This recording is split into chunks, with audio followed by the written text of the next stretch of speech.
So thank you everyone, thanks for the opportunity for us to present to you this evening. And I have to say it's a great privilege for me to actually be standing here side by side with my friend, my colleague from ACC, Craig. We're delivering ACC and Worksafe's very first joint action plan, a situation where we're actually working together to reduce harm in New Zealand worldwide. We're two Crown agencies with a big challenge, working together for the benefit of businesses and workers throughout New Zealand. And in fact, I kind of feel like we should be holding hands or something, Craig. It's quite momentous, isn't it? So Worksafe New Zealand's mandate is to achieve safer outcomes in the workplace, and we do this by targeting our activity and by engaging with key workplaces and stakeholders and agencies, by being credible, by being transparent and proportionate in our enforcement activity. And we're also involved in educating people about effective risk management, and everything that we do complements ACC's role. So how can we ensure that the two agencies work effectively together to achieve the government's goal? We know that doing the same thing over and over again and expecting a different result is not going to change that story for workplace health and safety in New Zealand. You know, that's the definition of insanity, as Albert Einstein so eloquently put it. So both Worksafe and ACC are constantly on the lookout for what works and why it works, both in New Zealand and overseas. So good data research and evaluation will continue to inform the programs and the initiatives and the information and the guidance that each of our agencies develop together and separately. However, Worksafe and ACC don't have all the answers, and that's why partnering with businesses and other key partners like the Canterbury Rebuild Charter is so important, really, for us to uncover some of those new and better ways to make our workplaces safer and healthier, and to share this learning within and between industries. So joint accountability is also essential. And at a governance level, this means ensuring both of our boards are really, really well aligned. At a management level, we've established a joint senior governance group and a joint working group of operational managers to coordinate the design and delivery processes across both of our agencies, combining the skills, the influence, the incentives, the tools of both agencies. Working effectively together, we know will have the biggest impact on workplace health and safety targets. So the theme of partnership is really central to any discussion about successful workplace health and safety systems. New Zealand's workplace systems includes all of us, so that includes government, business and workers. We all need to work together to think differently about these problems and to focus on the things that will make the biggest difference to health and safety outcomes in this country. The biggest improvements will come when people and workplaces manage risks effectively and agencies work together to contribute to injury and harm prevention and a positive health and safety culture. So it's important to be clear that this plan that we're talking about today is not the health and safety strategy. That focuses on how we'll also contribute to workplace health. The main purpose of this plan is to set out where ACC and Worksafe are targeting our injury prevention activity and explaining to you or telling you how we will be able to work together and how we will partner with others.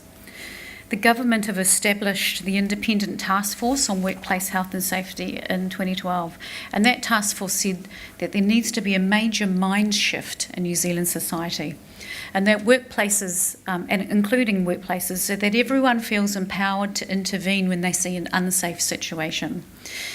One of the issues the task force found was a lack of effective coordination between government agencies. That's probably no surprise to any of you there.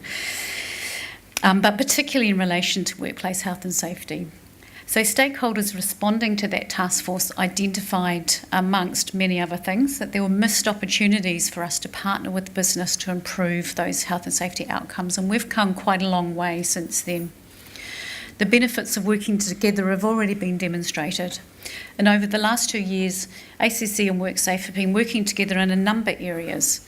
Safer Farms is one of them, the Canterbury Rebuild Safety Charter is another one, our Safety Star Rating. We've held several workshops with manufacturing and construction sector and building the foundations of a trusted and collaborative working relationship.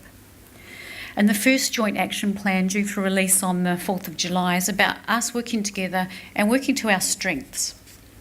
So ACC and Worksafe are key parts of the system, and other government agencies such as the Ministry of Business Innovation and Employment, Maritime New Zealand, Civil Aviation and the Environmental Protection Authority also have real critical roles to play.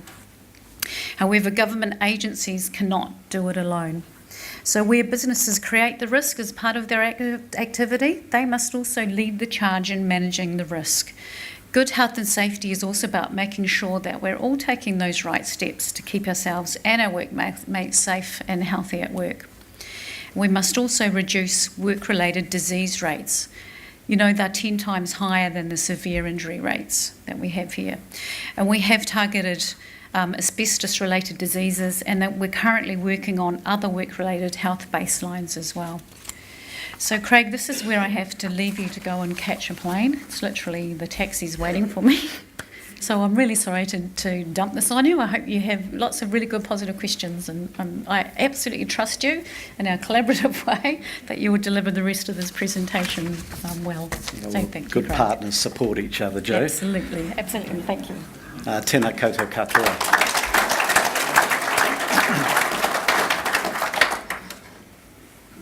At ACC, our aim is to reduce the incidence and severity of injuries and rehabilitate injured workers more effectively to improve the quality of life of workers and their families.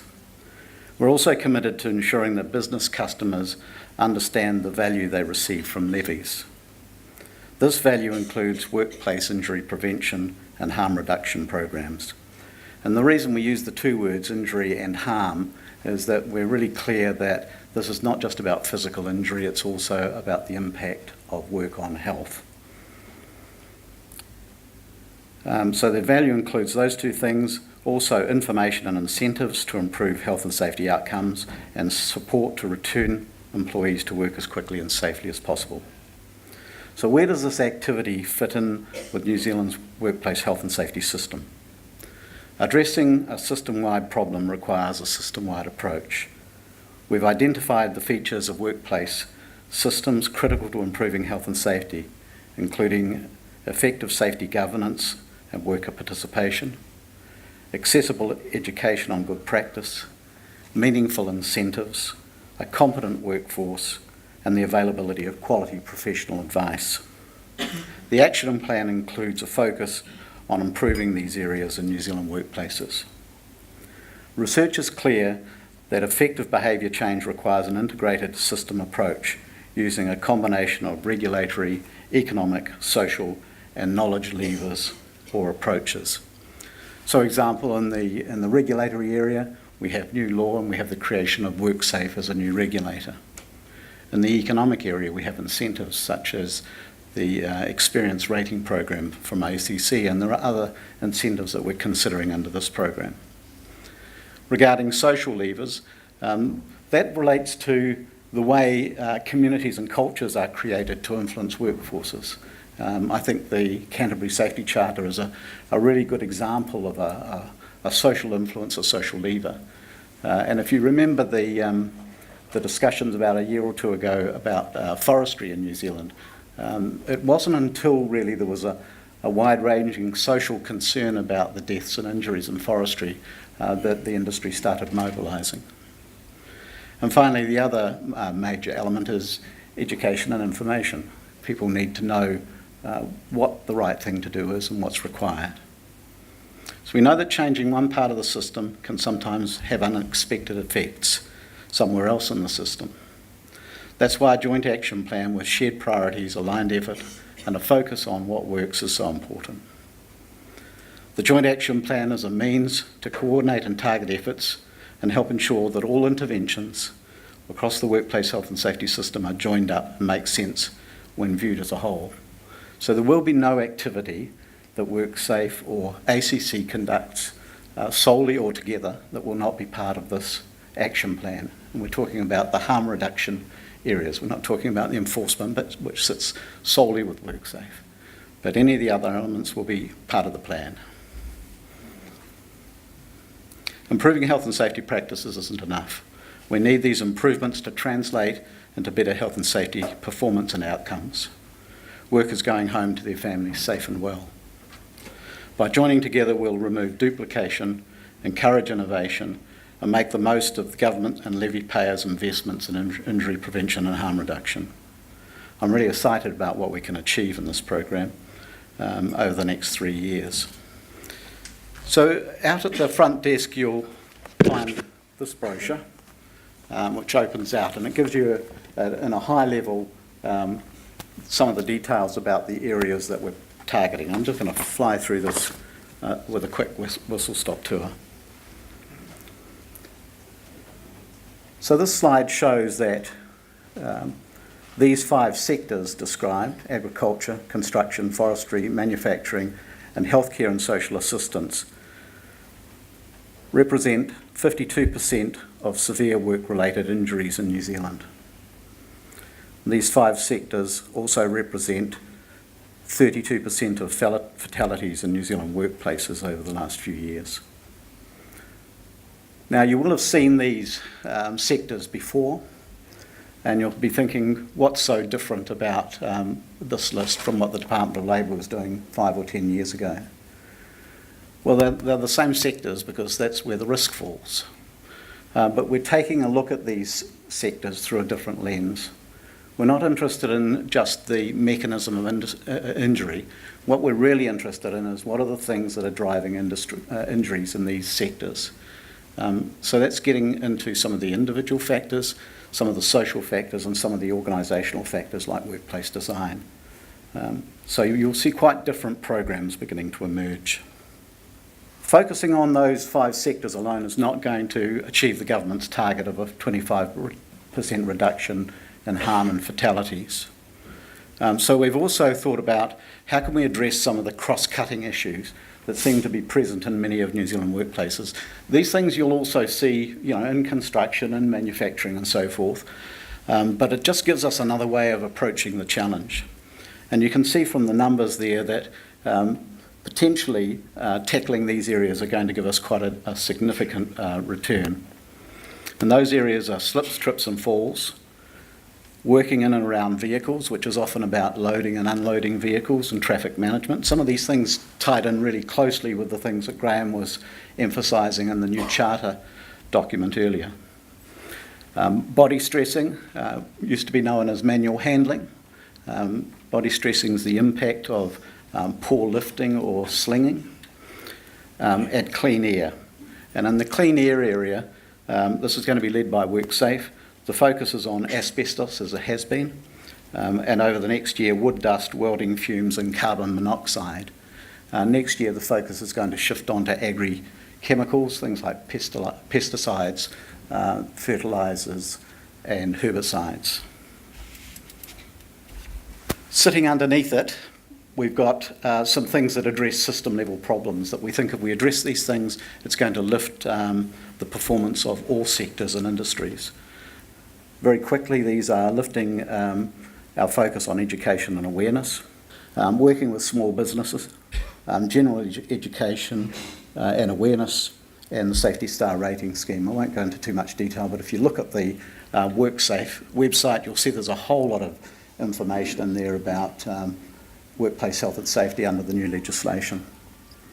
We're really interested in seeing how incentives can be used, particularly economic incentives can be used to create change in workplaces.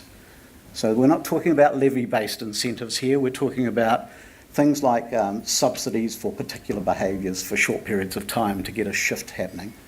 So for example, you might think about subsidising a particular training program in a particular industry. And finally, enabling workforce development and safety leadership. That's how do we lift the quality of supply of good health and safety practitioners and workers right throughout the country, working with the tertiary education sector to help us with that. And finally, worker engagement and participation, which is one of the key platforms of the new legislation. And the final two, there's a significant increase of focus on work-related health. This is going to be particularly of interest to Worksafe. They're taking the lead on this piece of work, and you'll see a a whole program of work rolling out over the next few years in that area.